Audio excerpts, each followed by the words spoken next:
Bien, Rodolfo Valentín Santos, estar al frente de la Defensoría Pública los pone a ustedes a dar un extra y es una reiteración. ¿En qué utilizan ustedes más tiempo? ¿Preocupándose por la situación infrahumana, física de los privados de libertad o en la atención legal? Tiempo y esfuerzo, porque ustedes están para algo, sin embargo, están atendiendo otra cosa que es inherente a ese algo del cual ustedes tienen la obligación. Se salen de la parte legal a atender la parte humana. Gregory, que mira, qué interesante pregunta. Y de verdad que es tan interesante que en los 5 años que tengo prácticamente al frente de esta institución, nunca me habían hecho esa pregunta. Que a qué hacemos énfasis dentro de la institución. Y de verdad te digo que la labor del defensor público de la institución es eminentemente integral. Uh-huh. Es tan importante para nosotros una defensa de calidad, de alta gama, en un tribunal que se va a decidir un aspecto tan importante para la persona como lo es la libertad, que es una condición que se parece a la vida, que es la libertad.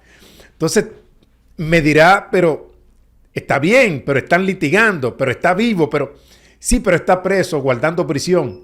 O tiene un clavito en el zapato, que aunque esté en libertad, tiene una situación judicial que solamente la expectativa del resultado de su proceso a cualquiera le quita el sueño. O si no, pudiéramos preguntarle a estos funcionarios que están envueltos en procesos penales, que no saben cuál va a ser el final, el resultado de estos procesos.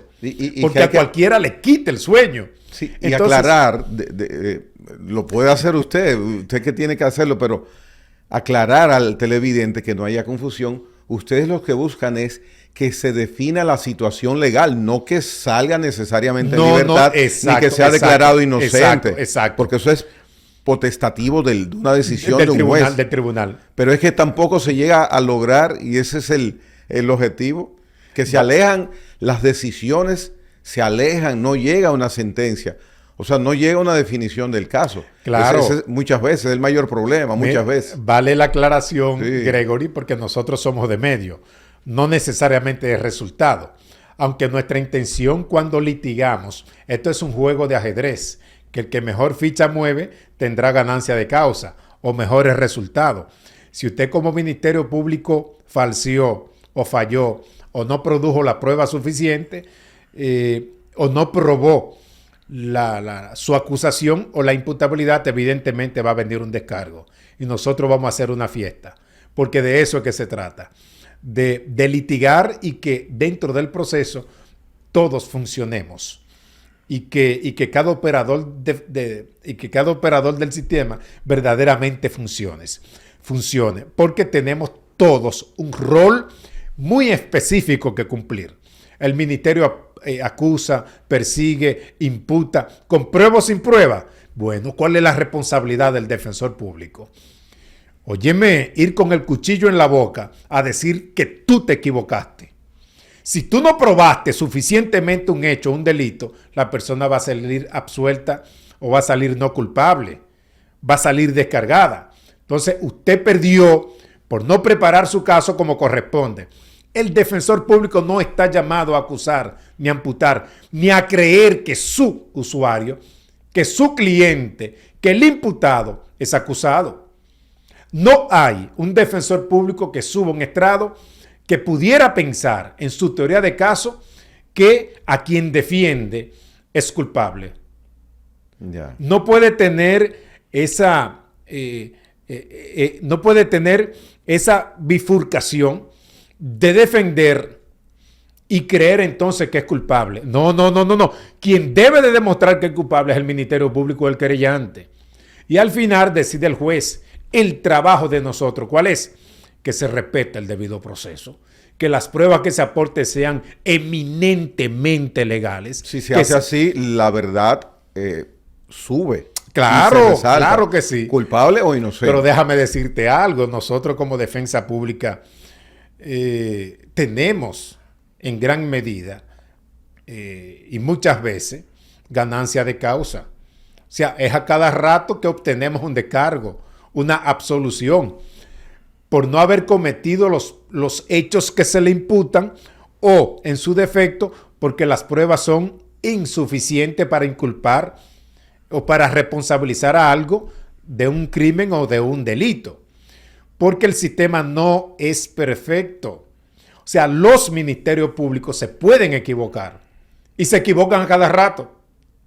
Se equivocan a cada rato. Entonces nosotros estamos llamados a defender esas imputaciones infundadas de parte del órgano persecutor y tenemos ganancia de causa. Entonces, la ciudadanía confía en los defensores públicos porque nosotros no tenemos ningún compromiso con otro operador del sistema que nuestros usuarios. Y los usuarios, la mayor satisfacción de un usuario es cuando, y de esto te lo voy a decir, y resulta contradictorio, un usuario puede recibir la condena de 20 o de 30 años, y me pasó como experiencia. Y el imputado, luego de recibir la condena, se para y me dice, licenciado, de verdad que independientemente de la pena recibida, yo agradezco el gran trabajo que ha hecho por mi causa. Y esa es la gran satisfacción del defensor público. No es que el criminal evada la justicia. No es que el que haya cometido un hecho resulte impune, porque entonces el sistema no serviría en ese sentido. Es que si se le va a realizar un juicio, sea un juicio justo, con pruebas suficientes, con pruebas sin defectos, y que la persona pueda reconocer que un tribunal examinó su caso y lo encontró responsable o culpable. Nosotros no defendemos delincuentes, defendemos a personas en conflicto con la ley penal, porque muchos de ellos, Gregory, salen descargados por no haber cometido los hechos que se le imputan.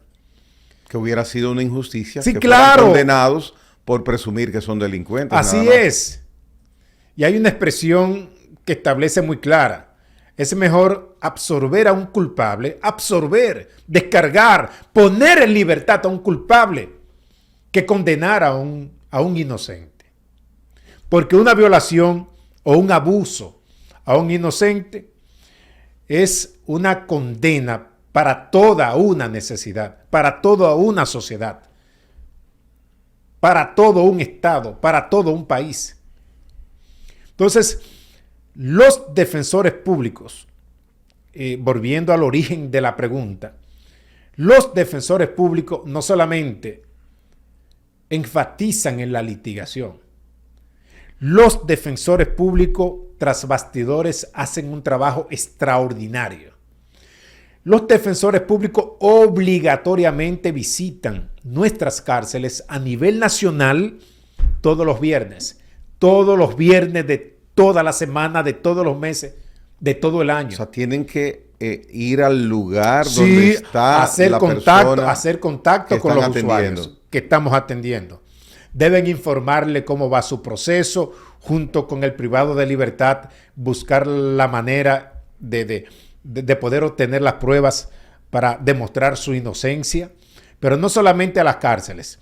Nosotros vamos a las cárceles y en las cárceles presentamos talleres, le damos cursos, se presentan conferencias sobre cuáles son los derechos de ellos, pero sobre todo los deberes. La Constitución habla de derechos fundamentales que debemos respetarle a ellos, pero ellos deben entender cuáles son sus deberes como entes sociales en una sociedad civilizada y democrática. ¿Cuántos defensores públicos tiene la Defensoría? Pobremente tenemos 192 defensores públicos. Aparenta que son pocos. Sí, muy poco. Prácticamente por cada 46,000 habitantes, 49,000 habitantes, hay un defensor público. La media internacional, ¿cuál debía ser? Es uno de los países de América Latina que cuenta con menos defensores públicos. Por ejemplo, Costa Rica tiene unos 700 defensores públicos y apenas son unos 4 o 5 millones de habitantes. El Salvador por igual. El Salvador tiene unos 4 o 5 millones de habitantes y tiene 1.300 defensores públicos. Wow. Nosotros ahora mismo tenemos un déficit de defensores públicos de unos 250 defensores públicos.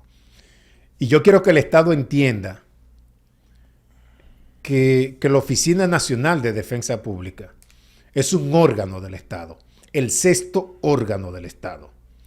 Y como órgano, y así lo ha ratificado el Tribunal Constitucional en la sentencia del 30 de marzo del 2022, y lo ha dicho, que el derecho a tutelar la defensa de una persona, o sea, escapa de los tres poderes clásicos del Estado. Escapa de ello. La tutela efectiva del derecho a la defensa escapa de la incidencia que pudieran tener los poderes del Estado. Los poderes clásicos, así mismo lo nombra en esa decisión. Sin embargo, le suministra a uno de esos poderes los recursos para que esos derechos estén debidamente protegidos. Y esto quiere decir que en esa misma decisión le dice el Tribunal Constitucional a aquellos órganos rectores encargados de proveer el presupuesto, que están obligados a suministrar el presupuesto necesario para que efectivamente esa institución se conduzca como debe. Y nosotros hemos hecho énfasis, mucho énfasis, al Congreso, al Senado, al Poder Ejecutivo, de la necesidad de este órgano constitucional que precisamente en la ley de gastos y de presupuesto, donde dice órgano constitucional, estamos ahí, la defensa pública como el sexto órgano constitucional. Y esto pudimos nosotros obtener una sentencia el año pasado ratificando que real y efectivamente la defensa pública es un órgano constitucional. Y yo quisiera que los entes, los funcionarios, diputados, senadores, el Ejecutivo, piensen y se den cuenta que la defensa pública no defiende delincuentes, sino personas en conflicto con la ley. Y los tribunales y el Estado, valga la redundancia, es quien le asigna a una persona que no tiene recursos económicos un abogado. No es la defensa pública, es el Estado. El Estado. Así como a nombre del Estado, la Procuraduría General de la República representa a la sociedad, así como los tribunales de la República, a nombre del Estado, producen su sentencia de condena y de absolución. Asimismo, a nombre del Estado, se le provee un defensor público a un ciudadano que no tenga recursos económicos o no tenga un abogado. Esto quiere decir que en manos del Estado está garantizarle el derecho a la defensa a un ciudadano cualquiera en República Dominicana. Pero no se está garantizando porque hay una necesidad demasiado amplia de recursos para lograr eso. Y déjame decirte algo, Gregory, que nosotros como montesinos no vamos a dejar de reclamar el presupuesto necesario porque tenemos un déficit de defensores públicos y además de eso un déficit de abrir oficinas en otros municipios. Señor director, ¿y qué sucedería si alguien decide incoar una demanda frente al Estado, pidiéndole, exigiendo que esos recursos sean suministrados? Porque es una violación el no entregar esos recursos mínimos. Hipotéticamente, ¿qué pudiera suceder un tribunal cuando se le presenta un caso así?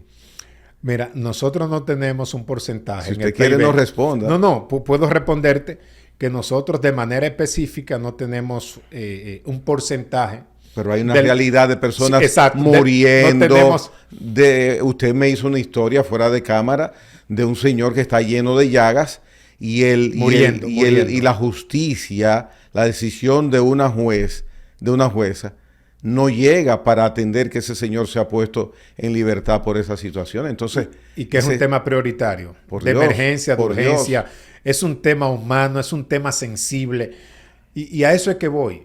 Y de verdad debo de confesar que el sentir del presidente de la Suprema Corte de Justicia y el sentir de la Procuradora General de la República es esto: que pudiésemos tener una justicia mucho más humana, una justicia mucho más asequible, mucho más cerca de la gente, mucho más asequible, mucho más interactiva.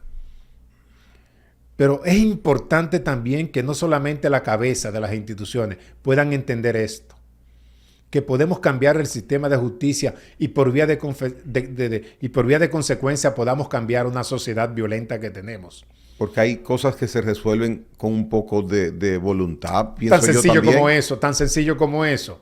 Es voluntad, es interés, es responsabilidad, es ímpetu, es sensibilizarse, claro, es humanizarse, claro, es ponerse en los zapatos del otro.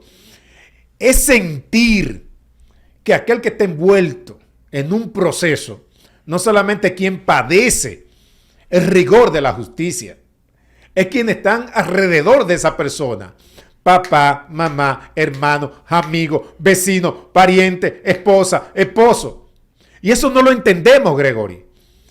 Que el padecimiento de una prisión también es extensible a aquellas personas que tienen que pagar motoconcho, que tienen que comprar comida, que tienen que llevar ropa a aquella persona que está guardando prisión. ¿Y que lo eligió? ¿No lo eligió?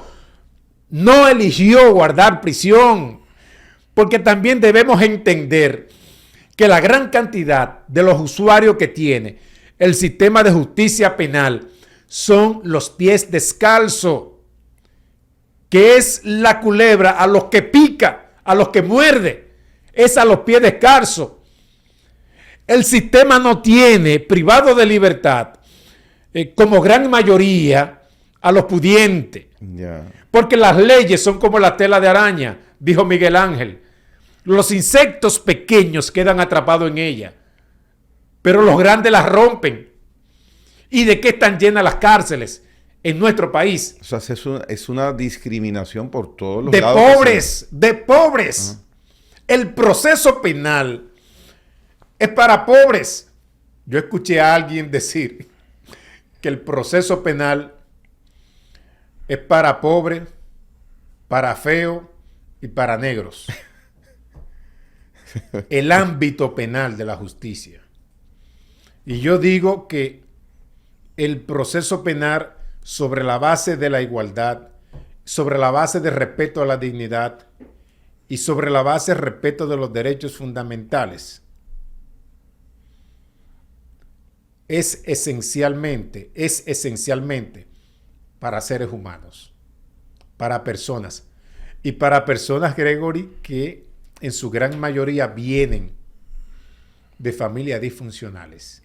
¿Usted se ha puesto a pensar, usted tiene alguna definición, alguna conclusión, alguna presunción, alguna sospecha de por qué la fibra de la sensibilización no llega a quienes tienen la decisión en sus momentos, hoy, ayer, antes de ayer, para prestarle atención a ese drama? Sí. Que usted lo tiene? Sí, yo tengo una respuesta. ¿Y lo puede mencionar? Sí, claro. Adelante. Porque creen que nunca le va a tocar. Ya. Porque creen que nunca le va a tocar. Yo quisiera que le preguntaran a los exfuncionarios que están en procesos penales, que si estando en su altar, alguna vez pensaron en el sistema penitenciario. Si lo hubieran hecho, la situación quizás hoy fuera distinta. Si lo hubieran hecho, no estuvieran ahora reclamando respeto a derechos humanos. Ni al debido proceso. Es tan sencillo como eso. Es sencillo lo que usted está diciendo. Sí, es tan sencillo. Es tan sencillo como eso, pero tan poderoso. Como pensar que no hay olas inmovibles en el mar. ¿Y qué usted espera? Porque usted es un hombre de convicciones. Usted, hasta donde yo lo conozco y lo veo, no se hace ilusiones aéreas. Es valiente, es decidido, es una persona, claro, hablando en buen dominicano. ¿Y usted tiene alguna expectativa positiva? Sí, claro que sí. Claro que sí. Nosotros... Pero no se ven muchas cosas como en el ambiente. Nosotros como institución no vamos a cesar. Yo creo que un funcionario debe de funcionar donde está y debe marcar la diferencia.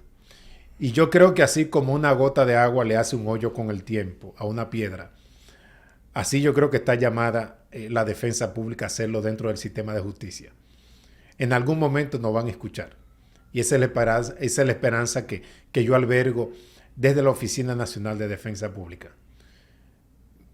Nosotros estamos llevando en todos los pueblos, en todas las provincias, un taller que se llama Gregory, ponte en mis zapatos. Y ya hemos tenido incluso funcionarios que se han sensibilizado con este taller. ¿En qué consiste? Este taller consiste en que nosotros llevamos a este taller todas las herramientas y objetos que personas pueden utilizar si tienen algún problema psicomotor. Silla de ruedas, muletas, bastones. Toda esta herramienta la llevamos a ese taller y la presentamos delante del público. Pero a este taller, el coordinador de esa provincia está obligado a invitar a todos los funcionarios de esa provincia, todos, Ministerio Público, jueces, diputados, senador, alcalde, gobernador, y se dan cita todos. Hacemos melodrama en el ámbito de la prisión, en el ámbito de una persona en conflicto con la ley penal, pero también en el ámbito de la salud, o en el ámbito de que una persona tenga algún tipo de discapacidad y va a tu despacho o va a requerir un servicio a tu institución y no estén los medios necesarios para que esa persona pueda ser tratada con dignidad o la puedan atender desde su condición. Entonces, llevamos esa reflexión a los funcionarios para que examinen el servicio al cliente que tienen. Y hay un espacio muy interesante en ese taller, y es que los funcionarios voluntariamente, en algún momento del taller, utilizan las herramientas. Unos se montan en la silla de ruedas, otros toman las muletas, otros se ponen una venda como si fueran un ciego, y lo ponemos a ellos a caminar aproximadamente 50 o 60 metros en el salón. Entonces ellos deben de decir cómo se sintieron. Muy bien. O sea, deben de ponerse en el zapato del otro y sentir qué sintieron. Y muchos de ellos han dado testimonio impactante, hablando de cómo, del trato o cómo se siente un pariente, un amigo, un allegado en esas condiciones y que van a requerir un servicio en una institución pública. Entonces, de verdad que es muy interesante y tenemos un montón de requerimientos. Ya lo vamos a hacer incluso hasta con la Policía Nacional, porque así lo ha requerido el director de la Policía Nacional, y se lo vamos a dar a unos 1000 policías un sábado de esto, ese taller, porque hay que ponerse en el zapato del otro para nosotros poder ser más humanos y más sensibles ante esas necesidades. Hace sentido. Mire, cuando un defensor público asiste a una persona privada de libertad, como dije al inicio, porque no tenga los recursos para pagar un abogado, ese servicio es totalmente gratuito, ¿correcto? Así es. No tiene que erogar un solo centavo para recibir ese servicio. Muy bien. Ahora, le pregunto en ese sentido, como son menos de 200 los defensores públicos que hay en el país, y son miles y miles los presos preventivos, y miles también los que tienen una situación económica que necesitan el servicio de ustedes, yo entiendo que debe haber una lista de espera o una cola para poder recibir los servicios de un defensor público, dependiendo, por supuesto, quizás el área geográfica del país. No sé, dígame cómo es en la realidad eso. Nos queda un minuto. Como el director hace considerable énfasis en el servicio al usuario, cualquier usuario puede ir, que va mucho, y no solamente damos asistencia, sino asesoría. En el ámbito del derecho también. Damos asesoría. Nos hemos abierto para el ámbito de asesoría, aún sea una víctima. Claro, no representamos una víctima, pero le damos asesoría y la podemos darle algún tipo de inducción o referencia también le damos. O sea, que no solamente al imputado. No solamente muy al bien, imputado. Muy bien. Y de verdad que en menos de 24 horas le asignamos el defensor público. Pero perdóneme, ¿ustedes están cubriendo la demanda? Sí, estamos cubriendo la demanda, pero a esto de cubrir la demanda, la cantidad de casos que tiene un defensor público, 400, 500, y un defensor público fácilmente va a 5, 6, 7 y 8 audiencias en el día, tratamos de lo más que se pueda y de manera apretada y de manera supervisada, Gregory, y supervigilada. Ese defensor público debe de dar un servicio de calidad. No, pero yo que de verdad que tenemos... Yo que sea defensor público, renuncio al otro día a tantos casos para nos mí. Renuncian permanentemente. Y porque eso lo llevamos... muy cruento esa carga de trabajo. Claro, y eso lo hemos llevado a la mesa. A cada rato un defensor público renuncia porque tiene mejor oferta en una oficina de abogado. No, y el estrés de tener privado. Tantas responsabilidades, tantos casos. No, y también bregar con tantos casos que envuelven homicidio, crimen, violaciones. Claro que el defensor público no se prejuicia, pero cognitivamente hace un efecto también psicológico. Nadie está obligado a lo imposible. O sea, llega un momento en que entiendo que es mucha la carga. Y yo recalco, este programa se escucha en el más recóndito de los lugares aquí en República Dominicana. Y 100% seguro que esto va a llegar al oído del presidente de la República, de los senadores, diputados y todos aquellos que escuchan y están preocupados por el tema en la sociedad dominicana. La defensa pública es obligatoria, que necesita un aumento presupuestario para que no sea un servicio deficiente, un servicio donde un pobre tenga que vender su chivo, su vaca, su ranchito, hipotecarlo para pagarle a un abogado privado. Porque es tanta la carga del defensor público que puede perder la calidad en el servicio. Claro. Y yo no voy a permitir, bajo ninguna circunstancia, que la calidad en el servicio a una persona en conflicto con la ley penal y que ese Estado tiene y que el poder represivo del Estado con todas sus agencias pueda aplastar a una persona y no proveerle equitativamente el presupuesto necesario, así como lo ha hecho con el Ministerio Público, y no hacerlo con la defensa pública, entonces no estaríamos en un Estado democrático y de derecho. Estoy de acuerdo con usted y estoy seguro que el televidente refrenda también ese sentimiento que usted expresa, que es algo lógico, de derecho y humano. O sea, le agradezco mucho que haya participado en La Hora con Gregory nueva vez, el director de la Defensoría Pública, el doctor Rodolfo Valentín Santos, ha estado con nosotros en esta noche. Gracias, Rodolfo, por haber estado acá. Muchas gracias a usted. Bien, les espero mañana en La Hora con Gregory.